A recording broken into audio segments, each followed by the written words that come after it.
Matt George. Sam Amick's going to join us from The Athletic in just a moment. Matt George debuted his We Don't Need Luka song. And there are many likes and or spikes and comments on the Jiffy Lube text line at 441140, also on Twitter. Let me just say before I start reading them, and I'm being very, very serious here, putting yourself out there and taking the time and doing something like that is tremendous. Matt obviously has some pipes. I think that's the choir boy in him, and I have a lot of respect for what he that takes a lot of you-know-whats to put yourself out there. Now let's get to your opinions. Unfiltered, except if there are swear words involved. Right now, he was showing me where the thing was. From the, yeah, you're going to need to email that to me. From the 916, that is effing awful. I want to fight Matt George. That's the first one. I'm reading them in order. You can follow along. Radio off for at least the next 15 minutes. This all happened, by the way. Those were the two that came in before the song even started playing. Let's see. WTF. Outstanding. I think it needs more reverb. A lot of people saying it needed more reverb. A lot of people saying the levels were too low, Matt. If you're listening, and I know you are. They're saying the levels are too low, and Kyle had it spiked. Spiked is in like or spiked, and I spiked it immediately. It's like a mix between Fergie and Jesus. I usually hate everything, but Matt George did an amazing job. Attaboy, that's from Gil. The song needs to be destroyed. We're going to get clowned if it goes viral. Also, I can barely make out half the lyrics. Like it? How about love it? This is amazing. Don't know what's coming down harder, the rain or my tears at this masterpiece. Perfect song to play right after talking about fans being dumb over overvaluing their own players, not wanting to get better.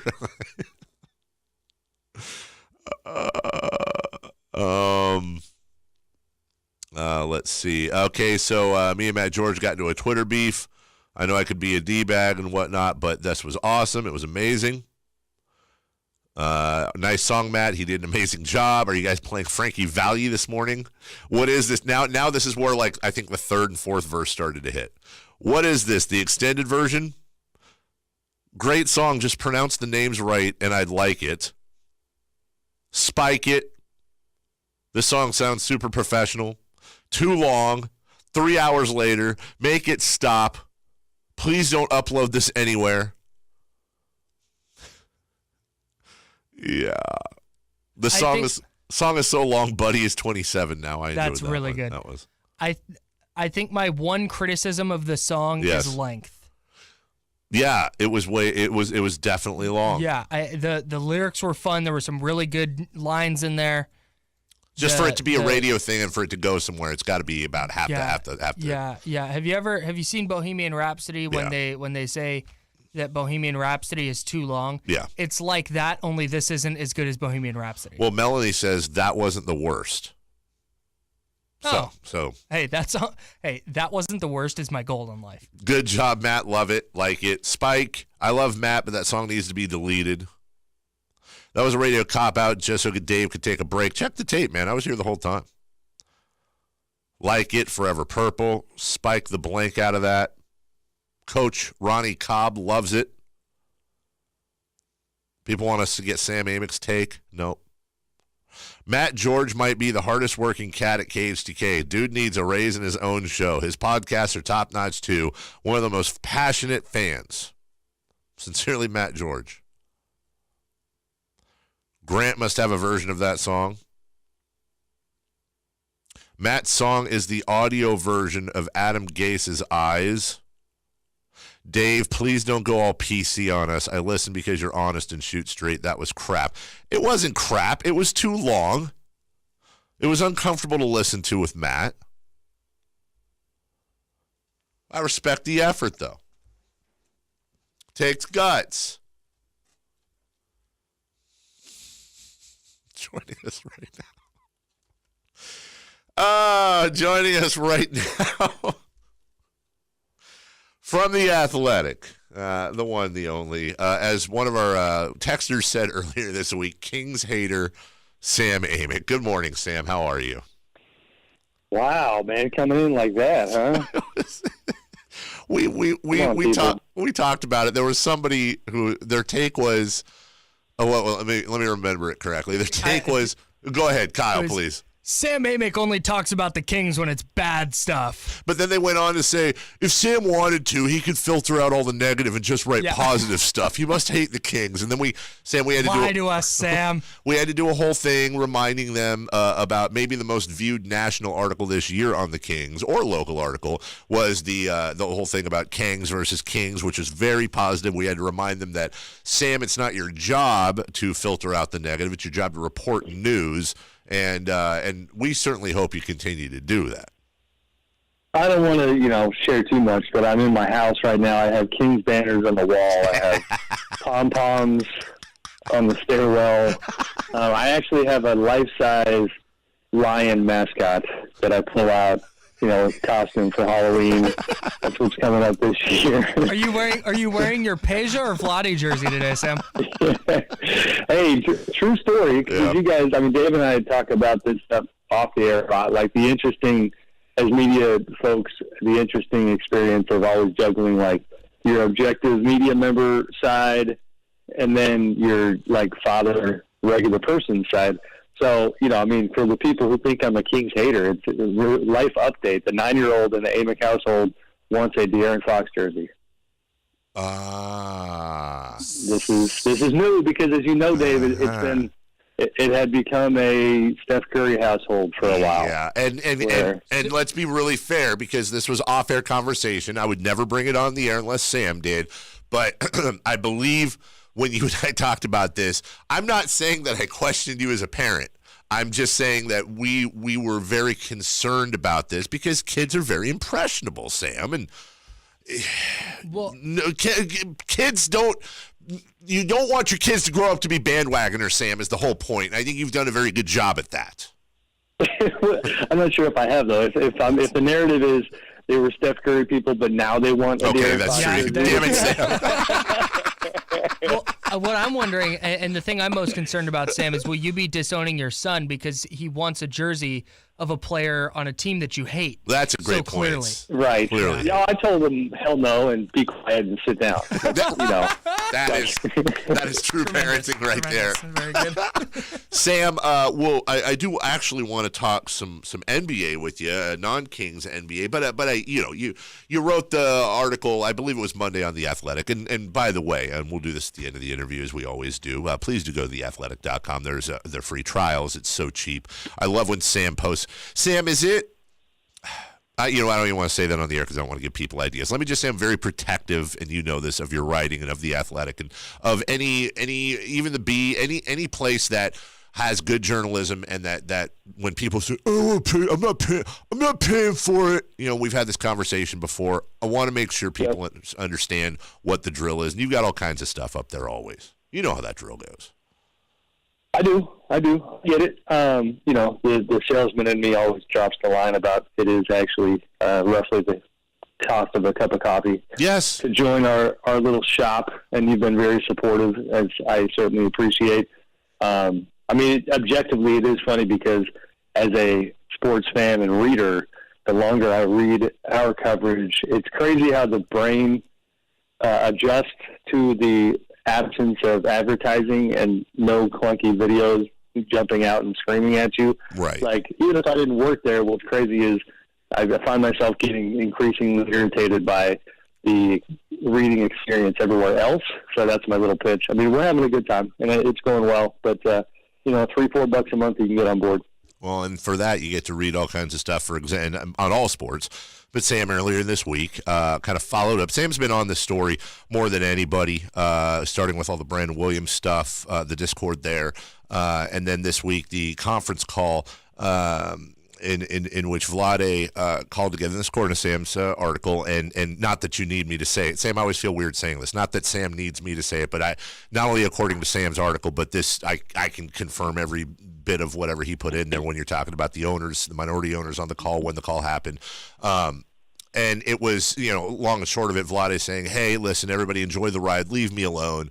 Let me do my thing.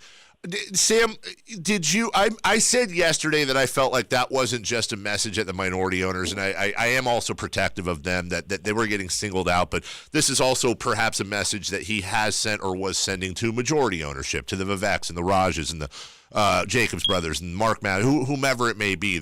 That's kind of Vlade's message to all of ownership. Don't worry about my extension right now.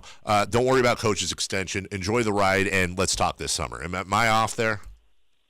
No, I think you're right. I think I keep referring to it as it's kind of Vlade's first victory lap, or, kind of puffing at the chest, where I think he has bitten his tongue for years, and he should have, and it was wise of him to do so, because he knew that he was the guy who came in with no front office experience, the guy who stubbed his toe a couple times early on because of that lack of experience.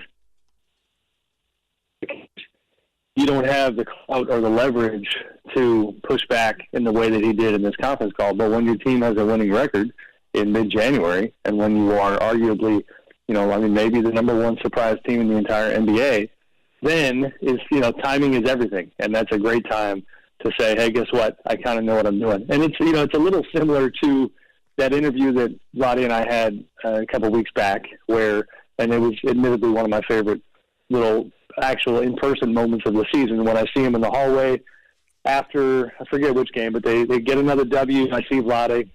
I had written that kind of infamous Kangs column, and I see him in the hallway, and he looks at me and puts his arms in the air and kind of laughs and says, hey, Kangs, huh?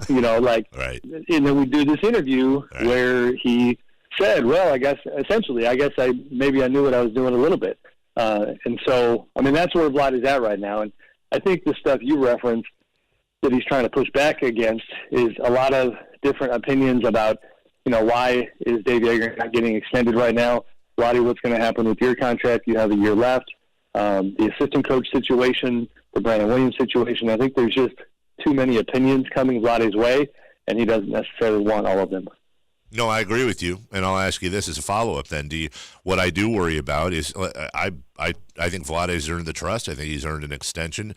I don't worry about Vlade. I worry about the powers that be. Do you think he, in your opinion, he's taken a chance at letting all this settle till summer, that, we're talking about extensions for him, but we're also talking about Dave Yeager and the way he left Memphis and all the rumors circulating. Do you think this is a decision that might bite him if things don't go right in the future?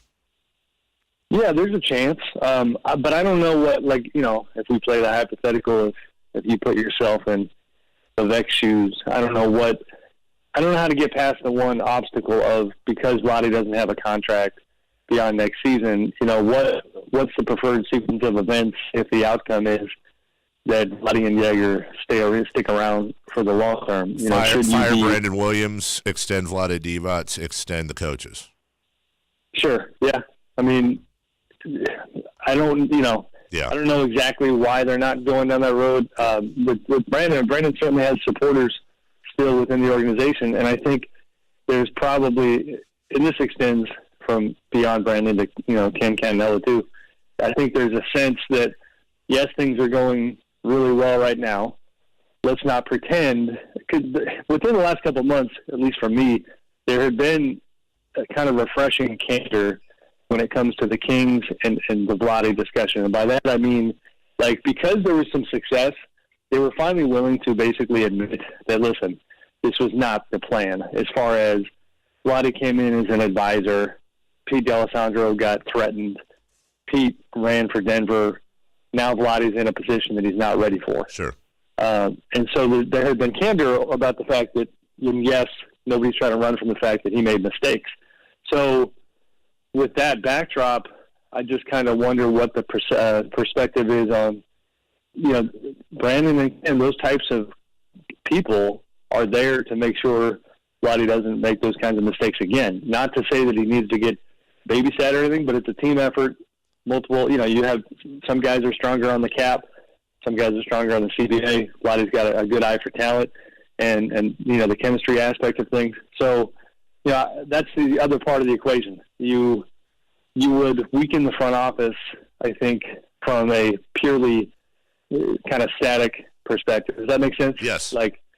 So I think that's part of the calculus, but I hear you for sure. Sam Amick of The Athletic joining us.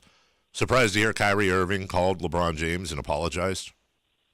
I was. Yeah. I was. Another Athletic shout out, man. I know I'm super shameless when I come on your show. Did you see the Joe Varden story? Our guy in Cleveland? Yes. It was wonderful. I get a phone call last night, and for the listeners, Joe Varden is a Cleveland-based writer, does a great job, and now is kind of a hybrid Cavaliers writer / LeBron writer because he has a good rapport with LeBron and his group.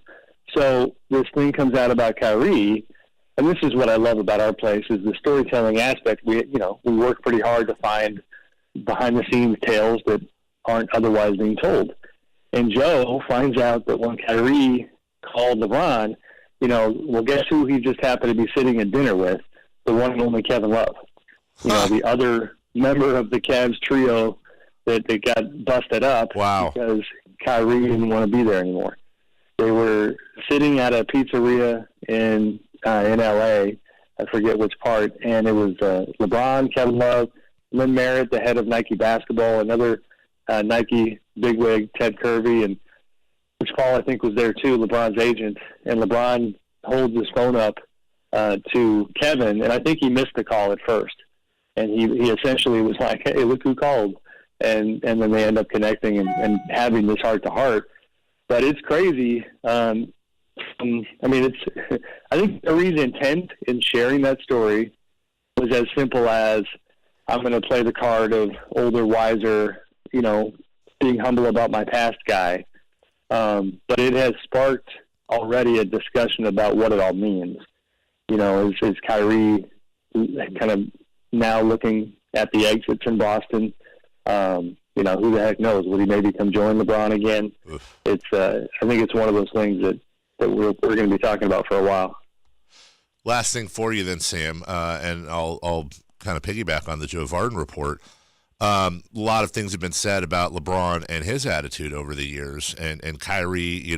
Part of the reason he's apologizing is he got out of Cleveland because he wanted to be more of the guy. Felt like LeBron was, for lack of a better term, not selfish, but very much everything was LeBron centric. Sometimes the world outside of LeBron didn't exist, or at least that was Kyrie's claim. Was that claim proven that night by the fact that LeBron very rudely took a phone call while at dinner with Kevin Love? See, I think we're all angling this wrong, Sam. Sure. Very rude. Sure. That's good observation. That similar style. I'm gonna highlight. Did you happen to catch Stan Van Gundy on ESPN last night? I caught little bits and pieces, but probably not what you're going to talk about. I saw him with Paul and Michelle Beadle on the panel. But what were you going to say? I just loved. I thought he hit the nail on the head because something didn't strike me right about Kyrie's comments, and everybody was saying, "Wow, what an interesting thing to share, and what a mature move." And I'm like, I don't know. Hold on a minute here. Let's peel this back. And Stan comes out, and I love Stan. He's so candid. We know that. I'm chapter. He's an open book. And Stan goes, no, to me, it's another shot at his teammates. Yep. That's what this is. That's basically saying, hey, LeBron, guess what? I was an annoying, incorrect youngster, and I'm sorry because now I have to deal with annoying, incorrect, unwise youngsters. And, and so I do wonder going forward, what that dynamic is going to look like. LeBron James selfish. LeBron James does not care about Kevin Love and dinner. Kyrie Irving does not like his teammates. Who knows what the drama will unfold over the next few weeks. And, oh, by the way, we have Boogie Cousins coming back this weekend, and I'm sure, Sam, I will not be here next week, but when I do return, I'm sure we will have much conversation about that. TheAthletic.com, not just for Sam, but also, as he mentioned, Joe Varden, and Matt Barrows, and so many other people, not just here locally, Jason Jones, but nationally as well. The same price or perhaps even less than a cup of coffee. Not only are you supporting phenomenal journalism, which is a great thing to do these days, but you're also getting the best journalism in a clean layout, no pop-ups, none of that garbage. Sam, would you like me to purchase the Fox jersey? Because I will if that's what's going to get it on your kid. You just take it out of my my radio check. Yes. We just have a bit, We'll send you the KHTK check along with the jersey here in a couple of weeks. Buddy. I like it. Thanks, buddy. Appreciate you. Take care. That's Sam Amick. We'll take a break. When we return, we've got Cold Hard Facts brought to you by Coors Light. And we'll finish up the final half hour, including a food question I have for Kyle. It's coming up next, right here on The Drive, Sports 1140 KHTK.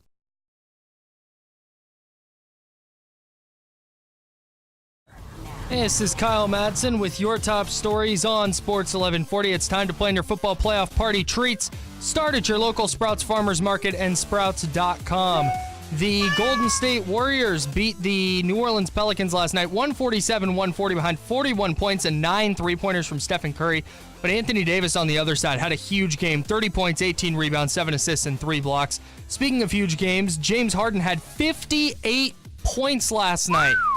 Ridiculous, but the Nets came back to win in overtime, 145-142. They overcame a couple of big deficits in that one. The teams combined for an NBA record, 106 three-point attempts. The Rockets shot 70 of them. The Sacramento Kings are back in action tonight against the Hornets in Charlotte to kick off a 6-game road trip. It's an early tip-off, so be mindful of that. Coverage here on Sports 1140 begins with game night at 2:30. Kings Live is at 3:30, and tip-off is set for 4 o'clock.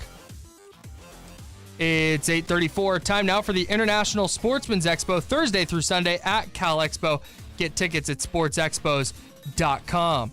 Those are your top stories. Now it's back to The Drive on Sports 1140 KHTK. Oh, hey, that's me, Kyle. I'm supposed to play a song, right? Is that right?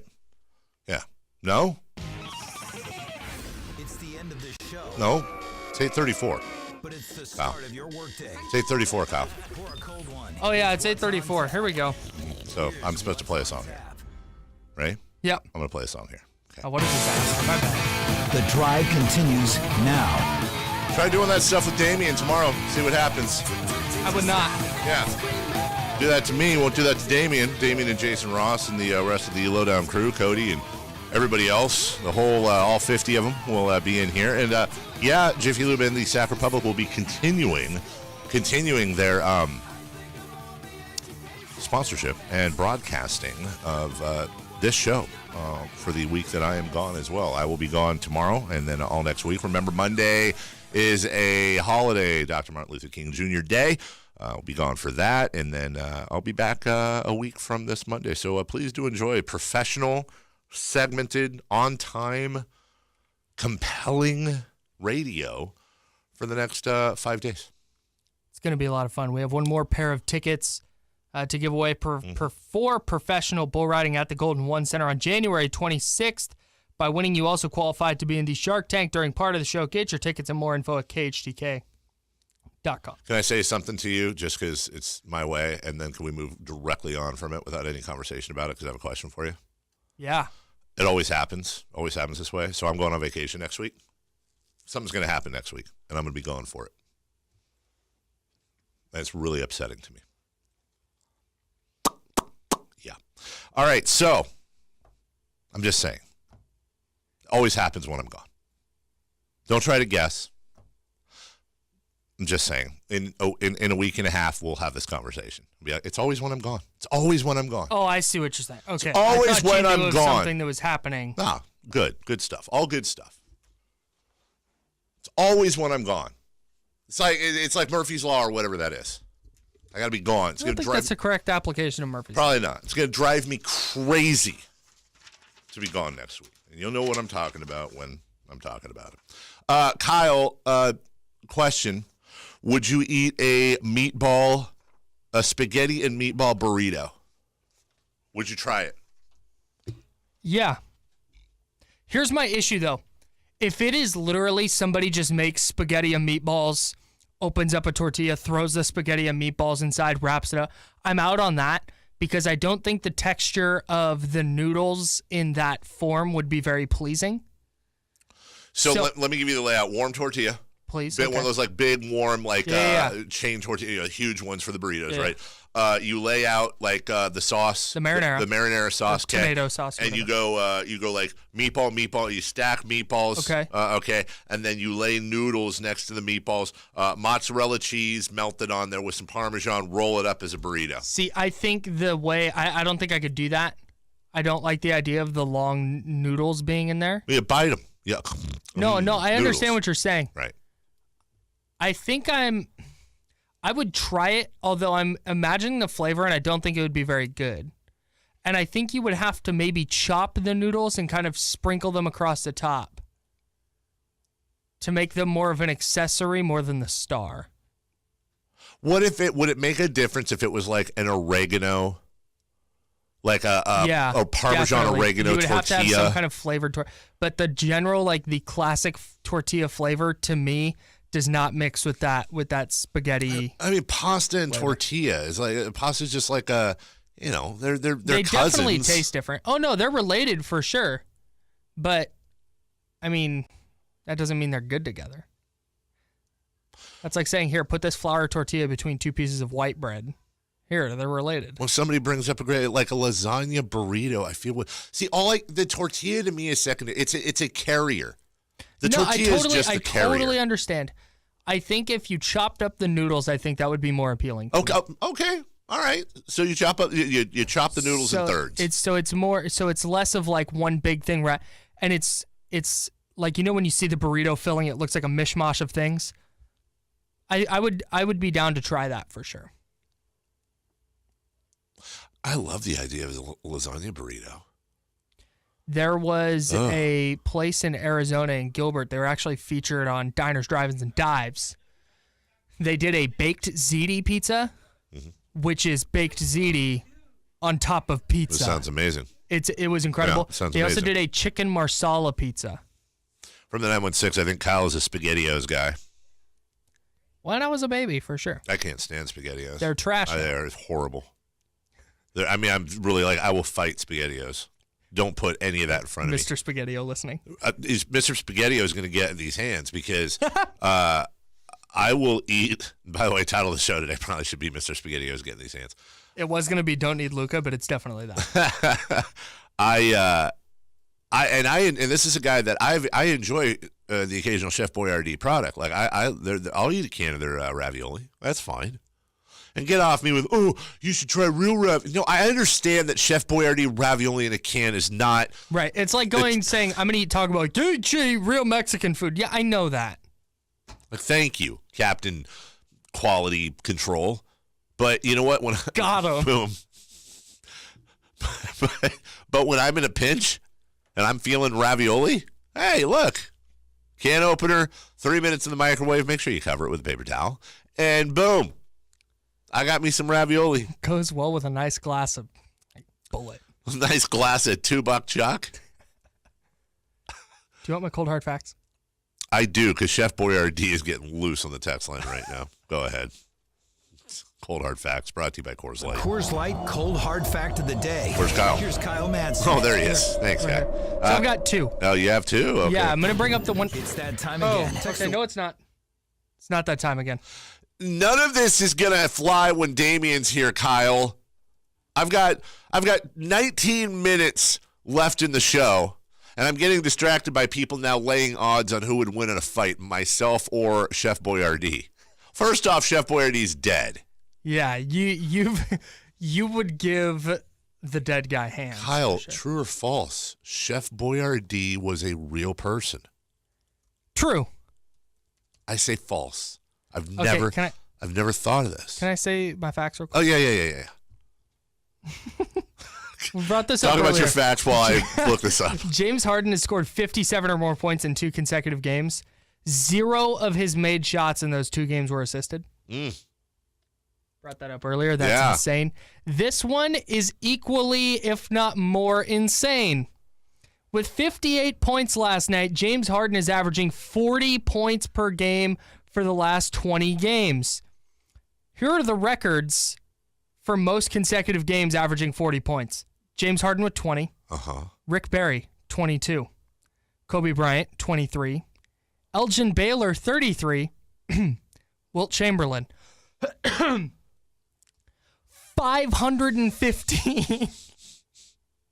Here's the thing, though, and this always 515. Scott Pollard and I always get in fights over this, and he played basketball. I take Scott Pollard in that fight. Yeah, I would too. I defer to him, but it's I'm sorry, dude. I don't count Wilt Chamberlain. No, that's fine. That's fine. I know. That is an absurd number of games, averaging 40 points. It really is. That's like 6 seasons. That's really stupid. And then the whole thing where his coach said he needed to pass more, so he led the league in assists. There's no doubt Wilt Chamberlain was supremely talented. That's actually I'm not sure if that's exactly true because I don't think they tracked assists when he played. No, he led the league in assists. That's a whole thing. He did. He had the most assists from the center position. That's a famous story, Kyle. Hold on, no, don't go. I've got a Chef Boyardee update for you. What are you doing? Listening to you. But what are you doing on the computer? See, this is what happens. I lose Kyle because he's looking up whether or not they tracked assists. I'm totally listening because I need to know if Chef Boyardee is a real person. Okay, so Chef Boyardee, Boyardee, is not a real person. Boo! However, it was founded by Italian immigrant Ettore Boiardi, Boiardi, in Cleveland, Ohio. Ettore Boiardi. So they Americanized it. In 1924, he opened up a restaurant, and the idea for Chef Boyardee came when the customers began asking Boyardee for his spaghetti sauce. 4 years later, he opened up a factory. He decided to name his product Boyardee to help Americans pronounce his name correctly. So, in fact, Chef Boyardee was really Ettore Boiardi from Italy. And that's where it came from. And there's actually a picture of him on the Wikipedia page if you look up Ettore Boiardi, and it looks like the chef. He's the guy on the can. Yeah, duh. For reals. Yeah, duh. What are you, Dr. Boiardi? I would like to know, or I would like to let you know that you are spreading fake news about Wilt Chamberlain. What are you talking about? He never once led the league in assists. I just heard the stinking story last night on ESPN, and I've heard it 50,000 billion times. Maybe it was the year he went from 5.2 assists to 7.8 to 8.6, and then back down to 4.5. Maybe it was those couple of years, but he did not lead the league in assists those years. Chamberlain led the league in total assists in 1967-68 with 702 assists. He did not lead the league in assists per game. Shut up, Kyle! How did he not lead in assists per game? Maybe he missed a couple games. I said he led the league in assists. Well, yeah, that's a great point, actually. Maybe no. Here's how it would have to be. Somebody else qualified, but played less games than him, so they averaged more. Okay, that's fair. I'll buy that. I know we have to break, right? Yeah. Do you want to, or should I go down the hall to the first aid kit and grab the bottle of burn ointment for you? You know who's not going to tolerate that type of incorrect accusations on your part? Jason Ross. Jason. You know what Jason's going to do, right? Jason won't yell at you. Hey, code word coming up. We have to break. Oh, Jason has a code word? Well, no. Oh, you're talking about the big game dream party up right now. Yeah. TV, Lazy Boy Furniture, $2,500 in Lazy Boy Furniture. Brought to you by Mel Repton Honda. We're going to take a break. Make sure you listen throughout the break because you're going to get the code word next, right here on Sports 1140. Text it in to 441140. Yeah. Text in the code word. I hope the code word is Wilt led the league in assists. Shut up, Kyle. It's probably not, though. I doubt it. All right, we'll take a break. Stay tuned for the code word. We're back with the What's on Tap, Sports 1140 KHTK.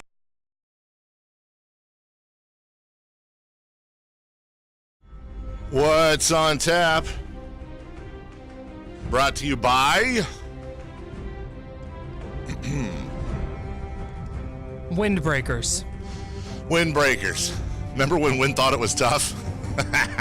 Not so much. Hey, so I was probably... I'm going to say 9 years old, 8 or 9 years old. And I got a windbreaker. And we were outside and I was riding my bike and my folks were walking with me and I'm on my bike and I'm wearing my windbreaker and I go, "Hey everybody, look, I'm breaking wind." And everyone laughed. Yes. And I didn't get why. Yeah. I was like, yeah, because it's funny because I'm wearing a windbreaker. Look at all the wind I'm breaking. Good thing they're not called breakwinders. Yeah. That's a whole that goes around the waist. Windbreakers. Get one today. Get one today. By the way, we're at 1 on our. We're at 1. Yeah, the over-under is 4.5. Today's secret code word for our big game party, and let me just give you all the details if you're new here, because you still have time to text it into 441140. 441140 is the number to text the code word. I know. I was just reiterating. Oh, qualify for the big game dream party by winning tickets to tap into a cold one, Folsom's Wintercraft Brew Fest, happening January 26th. Get your tickets at tapfolsom.com. Now, the Big Game Dream Party, presented by Mel Rapton Honda, is your chance to win a 65-inch television, $2,500 in Lazy Boy furniture, and a $500 gift card to Sprouts Farmers Market. Tune in at 8:40, 1:40, and 3:40 all week. When you hear the code word, text it to 441140 or enter it at khtk.com. To qualify, must be 21 or over to enter. Today's term, word, secret code, whatever you want to call it, punt. As in, it's 4th down and we're on our own 20. We are punting. Punt. Punt. Texters think they're funny. That's not going to qualify you, by the way, texter. Punt the football. As in, punt the rest of the segment.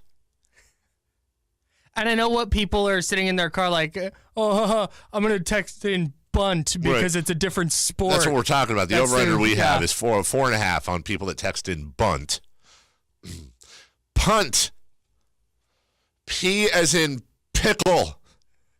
U as in euchel. Hey, I did this yesterday.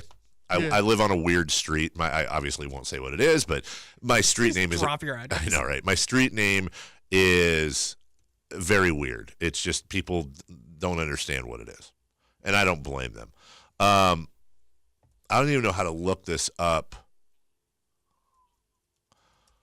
but I would try Google first. Oh, the phonetic alphabet. So do you ever do the thing when you're on the phone with somebody and you're giving me your address, and I don't know I know K is kilo and B is in boy or what.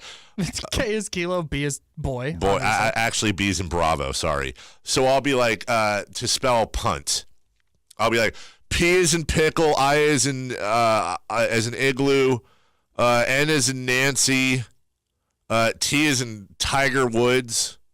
Do you ever do that where you just make, because you don't know? What would that actually be? Punt in the NATO alphanumeric alphabet, or whatever it's called. Papa Uniform November Tango. That's how you're supposed to say it. Like I always say B is in boy, but it's actually B is in Bravo. Yeah. I say A is in, what would you say? A is in? Alpha. Yeah, I say A is in apple. B is in Bravo. C is in cat. What's C actually? Hang on. Come on, think about it. Vietnam, what they said. Congo. When they would say, what would they, for the Viet Cong, but what would they call the Viet Cong? That's the one that I know. It was VC. I don't know. Oh, you don't know? In the movie, VC, they were saying Victor Charlie. Oh, right? Charlie. So C is Charlie. D as in dog. No, D, not a D as in music, Kyle. Doesn't even make sense. D is, I used to know all of them. I don't know. Delta. Yeah, Delta, that's right. But G is in golf. E is Echo. Yeah, E is Echo. F is in Foxtrot. Yeah. I know that because there's a song. J is in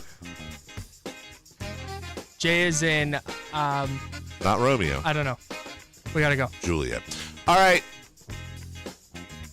My thanks to Eunice, as always. Third caller gets PBR tickets, by the way, right now. Sam Amick, Kyle Mads, myself. Guys, the Lowdown takes this slot tomorrow through next week, hopefully, unless I get fired while I'm gone, which is always a possibility. I will miss all of you. Do take care, and I will see you a week from Monday. Thank you all for joining us on the Fire Wings hotline as well. 21 different flavors to choose from. Firewings.com. Just wing it. That's it. Hey, and it's time to plan your football playoff party treat. Start at your local Sprouts Farmers Market and Sprouts.com. We'll see you. I'll see you a week from Monday. Lowdown coming up tomorrow morning at 6 a.m. Jim Rome is next, right here on Sports 1140 KHTK. Bye-bye now. The Jim Rome Show.